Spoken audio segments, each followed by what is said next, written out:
सबसे पहली नवरात्रि का व्रत किसने किया था? उत्तर दीजिए। सबसे पहला नवरात्रि का व्रत, नवरात्रि की उपासना सबसे पहले किसने करी थी? भगवान राम ने।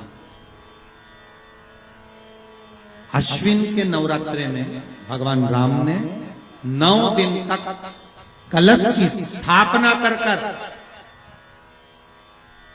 लंकाधिपति रावण को मारने के लिए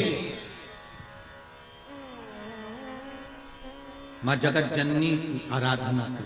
भगवान राम ने मां जगत जननी की आराधना, मां जगदम्बा की आराधना।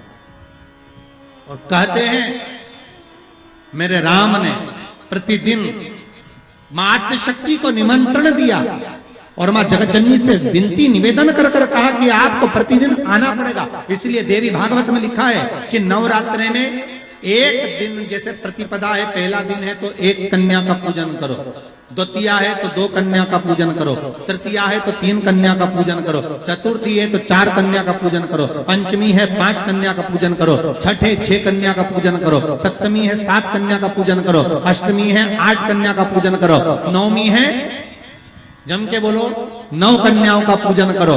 और अगर इस तरह से आप पूजन नहीं कर सकते नवरात्रि में तो 9 कन्याओं का पूजन एक साथ या तो अष्टमी के दिन या नवमी के दिन कर दो, या मध्य में बीच में भी आप कर सकते हो एक साथ। पर अगर आपकी कोई कामना है, आपकी कोई इच्छा है, मालूम पड़े, जैसे कई लोग कहते हैं कि हमारी इच्छा है, हमारी वो मकान नहीं बिक रहा, या हमारी वो जमीन नहीं खरीदी जा रही, या हमारी कोई कंपनी नहीं डल रही, या हमारे काम में ये अड़चन आ रही है, तो नवरात्रि में 4 नवरात्रि में से किसी भी नवरात्रि में आप नियम बना लो कि एक कलश की स्थापना कर एक दिन में एक कन्या का पूजन कर उसको भोजन कराना, लाल वस्त्र देना, लाल चुनरी देना, दूसरे दिन में 2 कन्याओं का पूजन कर लाल वस्त्र ओढ़ाना, लाल चुनरी देना, तीसरे दिन में 3, चौथे दिन में 4, 5वें दिन में 5, ऐसे 7-9 दिन तक एक कन्याओं के क्रम को बढ़ाते आप उस पूजन का विधान प्रबल कर सकते। आज किसी का फोन था सुबह, तो कोई कह रहे थे कि हमें गुरुजी से बात कराओ, तो समीर जी ने बताया कि फोन आया था और वो बोल रहे थे कि हमें नवरात्रि में अगर मान लो कोई साधना करना हो तो कौन सी साधना करना चाहिए, हम किसकी आराधना करें, हम 9 दिन तक किसकी साधना करें। तो अगर बन सके तो देवी भागवत में सबसे सुंदर साधना यही है कि हम एक दिन में एक कन्या के चरण धोकर पूजन कर उस कन्या को भोजन कराकर उसका स्मरण करें। हाँ, ये जरूर है कि कोरोना महामारी चल रही है तो इस नवरात्रि में भले ना करें, पर आगे की नवरात्रि में जब नवरात्रि अच्छे रहें, कोरोना से मुक्त रहें, तब आप किसी कन्या को एक दिन में 1, 2 दिन में 2, 3 दिन में 3, 4 दिन में 4, 5 दिन में 5, ऐसे नवरात्रि 4 बार जो नवरात्रि आती, किसी भी नवरात्रि में आप स्मरण कर उसका फल मिलेगा।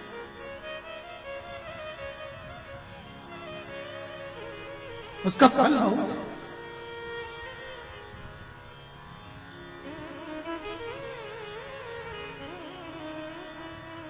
जैसे बेलपत्री का किया गया दान छिन्न नहीं माना गया। किस चीज का दान? जम के बोलिए जरा। बेलपत्री। बेलपत्री का किया गया दान छिन्न दान नहीं है, समाप्ति नहीं होती। बेलपत्री अगर आपने कोई आपसे कहा जी तुम्हारे यहाँ बेलपत्री लगी है, जरा 8-10 दे दोगी क्या? बिल्कुल। और उससे कहो बेलपत्र तू मत तोड़, हम तोड़ कर देते, और अपने हाथ से बेलपत्र निकालकर उसको दो दान। ये छिन्न दान नहीं है, ये समाप्त नहीं होता। ये बेलपत्र का दान अविरल दान बढ़ता है।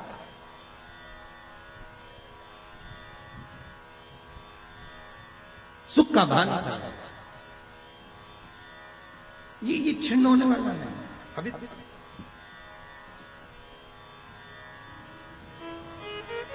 हम जजमानों को भी कई बार कहते हैं कि आप लोग तो बड़े धनभागी हो, शिव महापुराण की कथा जैसे अभी इस परिवार में हो रही है, हम तो इनसे भी कहेंगे कि आपके पूर्वजों का कोई पुण्य होगा। साफ सारी पुराणे सारे शास्त्र 7 पीढ़ी को तार देते हैं। शिव महापुराण के लिए स्कंद पुराण में कहा ये 71 पीढ़ी को तार देती है। 71 पीढ़ी तर जाती है मात्र एक बार शिव शंकर की कथा का स्मरण करने पर, शिव महापुराण को श्रवण करने पर 71 पीढ़ी।